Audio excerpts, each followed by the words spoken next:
Before I get any farther into what I want to show about this sBitx version 3, I might as well make an intro video because I'm new to this.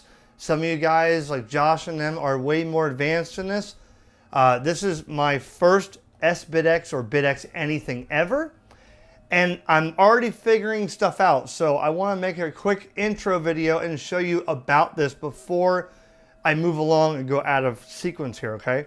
I purchased this, yes, I bought it myself from Gigaparts because I had some extra money around and figured, well, you know, for $429, this looks really cool. I've seen Jan's, he had the version 2.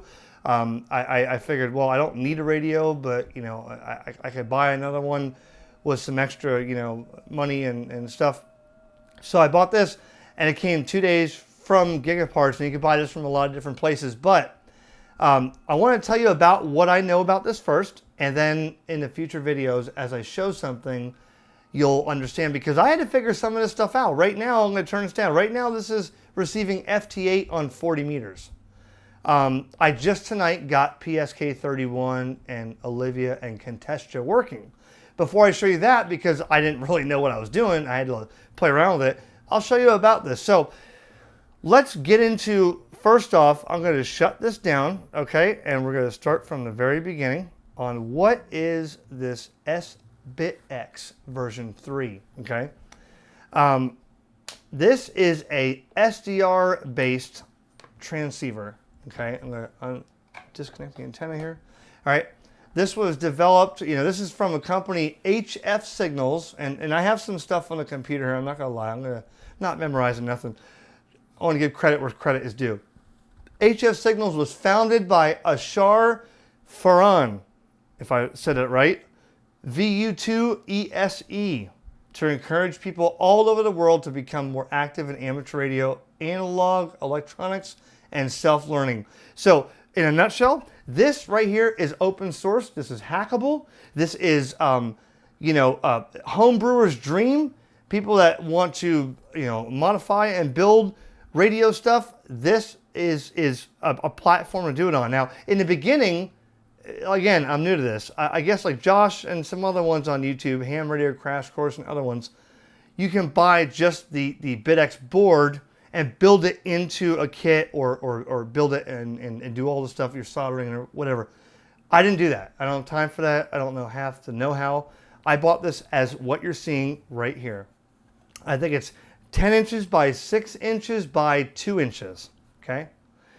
And this, you know, there's a couple different, you know, the actual sBitx board that you can buy. I think the one Josh has is a 40 watt, and there's some stuff you have to do to get it working. This one came complete, and it's a 25 watt, like 80, 40 meters, and then it goes down, you know, to like, you know, down to almost 10 watts, like, you know, 20, 15, 10 watts, or 10 meters, 10, 12, 15, or probably like 10 watts, and then you go up to 15 watts, 20, and 25, okay? This has a Raspberry Pi built in with a 7-inch touchscreen. And yes, I haven't pulled this off yet, but complete, okay?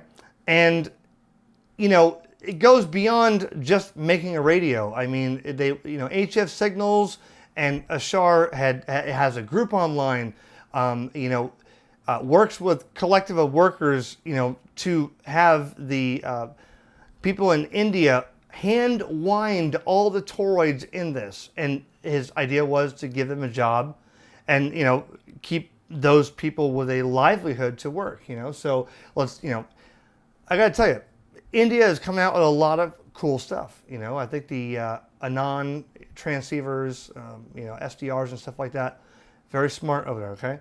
And then they go through, you know, each one of the assembled boards, you know, checked on DC and then final RF check and calibrated. I have a paper somewhere around here, I'll show you that in a minute, of the person that signed off and tested each individual component on this and gave it all the RF, you know, tests and calibrations and ready to go. So this is the ready to go one, okay?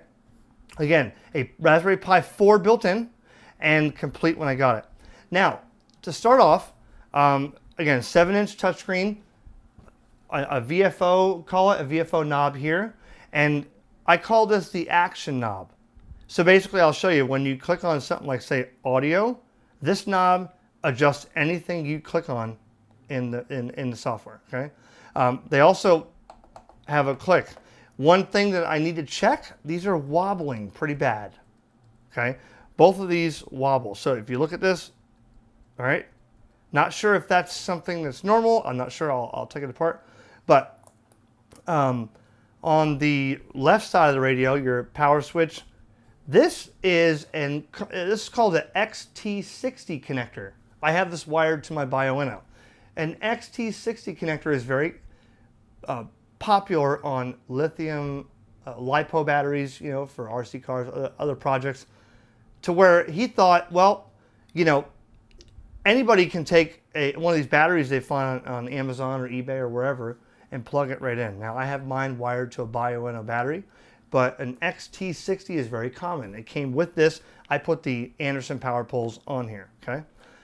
Jacks on the side for a CW key, and then your mic and your audio out or earphone, whatever you want to call it. Now, I'm going to tell you this. I'm going to be very honest, okay? If I can find it, where is it? It comes with this microphone. And I'm going to be completely honest. This microphone sounds horrible. Horrible, okay? I had some audio reports today from guys I talk to every day. This looks like a cheaper mic, okay? It's wired to 3.5 millimeter, but they give you the pin out online and says you can wire any mic to it. I'm sure they assumed we're not going to spend a lot of money and keep the cost down. Just put a mic in there, but this is really, really not good sounding, okay? I'm going to be honest. It's not the radio's fault. This is, you know, people said you could drill holes in here, you could do this, that. I'm going to buy another mic somewhere and wire a 3.5 on here for single sideman voice, okay? The audio reports, what I got specifically said, there's no bottom end. It's all high. It sounds like you're in a coffee can, and I could hear you and understand, but I wouldn't want to listen to you too much longer. That's from people I talk to every day. All right, but that's no problem. We're gonna fix that. Okay, so then on the right side, see, there's your Raspberry Pi right here, right? USB ports and your Ethernet. It does have Wi-Fi in it. It does have Bluetooth. You can hardwire it in. You can take this cover off on the top and add a second screen to this. So if you want to have a second monitor, you know, the Raspberry Pi's got an HDMI mini. You can, people have took this off and went right to it. Other people have 3D printed a new one with a spot in there to run the cable. I don't ever plan on doing that. So, but that's where you access the Raspberry Pi for, okay? This is serial number 934, right? Now, speaker is here. If I wanted my opinion, I might go with a external speaker here, something very small that will sit right on top. This works. I have been using this and it's been fine. People are going to want something different, okay? On the back, you'll see there's a heatsink, and basically with the power output of this, the idea is, you know, with the power, well, maximum 25 watts, you don't need a fan. It's cooled with a heatsink. In the beginning stages or other models, I know that they had MOSFET final failures because of, you know, different, you know, not mating to the heatsink, but this one uses commonly used IFR 510 or IRF 510 MOSFET finals on here, and they're easily replaceable. So again, it's made to where, not like an ICOM or a Kenwood or a Yaesu, if you have to replace the finals, it's not that bad. You take the cover off, it's 1, 2, 3. They even gave me additional finals in the package that came with it, and I guess a rectifier MOSFET for something else. So there was issues in the past, but they provided you with that, along with another 3.5 millimeters so I can wire up my own mic, okay? Now, not that heavy. It's got the feet on the bottom, and I took, oops, whoa, I don't want to take that off. You know I am a stickler to keep those screen protectors on. I took my case from my ICOM 705, the original Pelican case, bought new pinch and pull foam, pinch and pluck, whatever, and plucked it out so where this fits right in here. By the way, this is a BNC, okay, so standard BNC. Get a BNC to SO239 adapter like I have here, and you can, you know, hook it up there. So this is in a nutshell. So what I'm going to do is, to keep this video short, I'm going to fire this up and show you real quick, and then I can make other videos to, you know, go on top of what I'm learning about this. To start, you know, put the connector in, and again, it is a computer. You turn this on, right? This is a Raspberry Pi, so you can browse the internet with this. You can log your contacts directly here. In fact, if I go to right here, I'll give you a couple of tips because I have my laptop going here. All right. Now, again, 7-inch touchscreen, the largest display shipped with a transceiver. Integrated modes, CW, FT8, PSK31, RIDI, Contestia, Olivia, Thor, Hellstriver, Throb. I'll show you how to use those because I just figured out how to get those working. Logging integrated into the radio, no setup or wires to deal with. Noiseless performance from its all electronic transmit and receive switching, fanless power amplifier, and electronically controlled or selected filters. So that's another reason why they put a big heatsink on the back. One less thing to cause noise, a fan, okay? Band stacking VFOs with 4 memories on each of the 8 bands. Temperature compensated crystal oscillator for, you know, solid low phase noise operation. Audio tracking filter variable from 50 hertz to 4,000 hertz for a filter, you know, bandwidth, whatever, or audio tracking filter. Macros, high accuracy real-time clock for FT8 and other modes like that. Web-based remote operation from your PC, tablet, or phone you can use with this. Of course, second screen and more. So I'm going to give you just a real quick thing here. FT8 works out of the box. Again, I'm on Wi-Fi and Bluetooth, and what I did was I got an external keyboard and mouse. This is a Bluetooth keyboard. Turn it on. I had a couple of these that were roll-up silicone, but they wouldn't pair to this. You turn this one on, 1, 2, 3, and there you go. Look. You see the little touchpad mouse here? It's moving, right? I can go up here and hit the little, right, you know, if you're familiar with a Raspberry Pi, automatically you know, wow, okay, I can get used to this, right? We'll go into that other stuff later. So Bluetooth is working, Wi-Fi is working, the clock is synchronized because I used I did a couple little things I had to read about online. NTP STAT. Synchronized, time correct to within 230 milliseconds, all right? So, once you do that, it should stay, you know, in sync, all right? Now, I'm going to show you real quick, and then I'm going to stop this video so that you can ask questions and I can move along. sBitx is the one software that is the main software of this SDR radio. And this software can be skinned different. Well, let's see. Can be skinned different, can be changed on it. You'll look on YouTube. People are showing how they redid the entire user interface on this to fit their needs. And the developer really planned on people doing that, okay? But don't go throwing different skins in until you know what you're doing, because once you mess up the image on here, the thing's not going to boot and you're done, all right? Now, just showing you in a nutshell, very basic. This software right here is the meat and potatoes of the unit. Your band selection up here, 10 meters through 80. Your mode, you could do FT8, right? You know, CW, lower sideband, upper sideband, two-tone, which I guess would be for calibrating with an amplifier or tuning or whatever. Digital, which is going to be how this links with the FL Digi and other programs. I'll show you that after. So RIDI and PSK are not going to work natively right here. That'll be a whole separate video. All right. But yeah, so FT8 out of the box though, I did make a couple contacts on FT8 right here. This is 40 meters, right? 40 meter FT8, all right? And there's things you can select, bandwidth, your drive level, your IF, your IF level, so that you can bring up the, watch, you'll see. I don't know how to explain it, but you know, your IF, so you can bring that down, like an RF gain, I guess, but it's IF gain, okay? right? And then your AGC, your receive incremental tuning, all kinds of stuff here, your bands, right? And then all the stations coming in on FT8. Here's your band scope here. One thing this doesn't have is an S meter. I tried looking up online. I saw a couple posts, even from Ashar, about the, it could be in there, but there's no S meter. But you kind of go by ear. You know, you can tell if someone's a 5.5, 5.9, or just barely audible, whatever.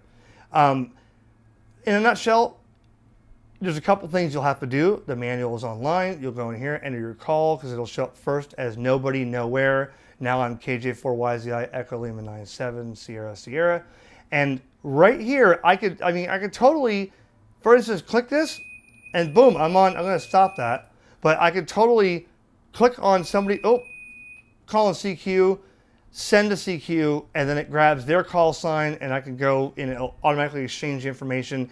Then I can log it, and I can go right to QRZ, like this. Wait a minute. You know, I could log it. Here's the contacts I made, logged, right? I could import or whatever, and then I can go right to QRZ. And some stuff I haven't done, like if you wanted to log around the web, you know, you can click on things here, and they should open. They were before. There he goes, right? And then go right to, oh, well, I guess there's your web interface. So I can log now, you know, set this up and log into this with my iPad, my iPhone, and use it on the web. All right, but we're going to get into that because I have to learn more about that. All right, but you can log directly from here to wherever you want to log where it's capable. Okay. So, in a nutshell, I'm going to show you in future videos, for instance, you know, other software like FL Digi and how I got on PSK31, RTTY, you know, stuff like this, Olivia, Contestia, Throb, Thor, WeFax, MFSK144, MT63, Domino X, and more. A lot of stuff you can do with this. A little bit of a learning curve, I have to say. Out of the box, I know for a fact FT8 works right out of the box. A couple things to set up for PSK and RTTY and Olivia and stuff like that. But out of the box, you can go right to a web browser, open up, you know, Google, you know, and I mean, you can go right to QRZ.com. I mean, it is a full-fledged Raspberry Pi computer. There's QRZ, right? Okay, and as well as YouTube, whatever, and simply have a radio at the same time. So it really is cool and exciting. I have to know more about it. So far, I've made a voice contact. So far, I've made several FT8 contacts. So far, I've made a PSK31 contact and tried an Olivia one, but you know, there's other setup there, so I will show you that. But in the future, if you see this, if you want, here's my opinion. I'm going to be totally honest. Again, I purchased this. I find it fun. Here's the thing. A, this is not for everybody, okay?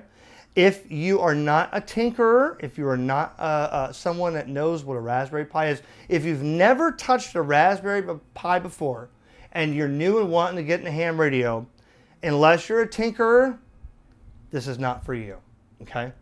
If you have a ICOM 7300, you've been a ham for 10 years, and you started building your own rig Pi and all kinds of stuff for Raspberry Pis, and you want to go further in the hobby, this is exactly for you. If you're wanting to, you know, blow the world down with the best SDR you've ever heard, this is probably not for you. That's why they have $8,000 flex radios and Anon 200s and all that stuff. This will get the job done. I like this. This is fun. This is the way to get people into ham radio, to make this exciting and give them opportunities to change the way this is laid out and write their own programs and add programs that are, honestly, I'm not the biggest Pi person. I'm not the biggest Linux person, whatever, you know, so I have to look on YouTube videos and Google stuff to find out how to do it, which is fine. KM4ACK on YouTube is a huge Raspberry Pi guy. The guy knows everything about Raspberry Pi. Subscribe to his channel because I watch his videos on certain things. When you go into the terminal, you can get yourself in trouble when you go in here. You can update this thing with a couple sentences, or you can brick it and it doesn't work. You understand? But so far, I think this is going to be cool for me to experiment with, cool to bring out in the field. 10 to 25 watts will give me a little bit extra edge compared to my 705 without having to have my computer plugged into it. And again, so much more you can do. CW with logging, a logbook, DX clusters, telnet, hackable code, skinnable GUI. Use it for POTA, access and operate your sBitx over home Wi-Fi, command line support, 80 through 10 meters, recording. You can record all kinds of QSLs on here and do all kinds of stuff. Really, really, really fun stuff.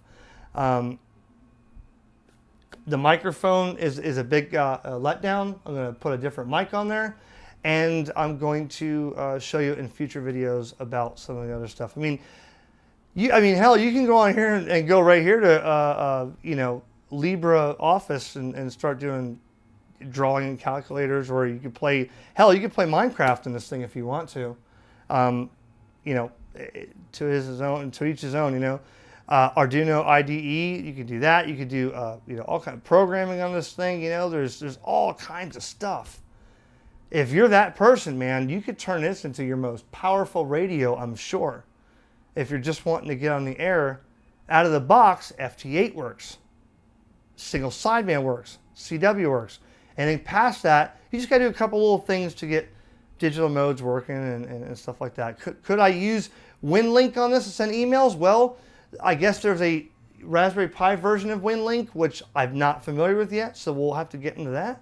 But other than that, the link to this Bluetooth keyboard with the touchpad is in the description, because I had a couple roll-up silicone keyboards. Again, they didn't pair for some reason. They would pair to my computer and my iPhone, wouldn't pair to this. And then I'm going to shut this down here, and we're going to hit shut down. All right. That's the end of that. The beginning of, keeping me busy for a while, the sBitx version 3. Comment what you think about it. If you're an expert at it, please let me know. Reach out to me, HamRadioConcepts@gmail.com. Maybe you can give me tips and say, hey, man, if you have any questions, I'm the one to ask. I've done this, I've done that, I've had these problems. I would love to have your email contact so that I can ask you some questions, because some of this is new to me, and some of this I have to figure out myself. So there you go, the sBitx version 3. They say online looking at hssignals.com, fully assembled version 3, this one, 400 plus 30 shipping. So I paid I didn't know about this, I just saw it on a thing on Gigaparts, $429, so the same thing. That's it, 7.3.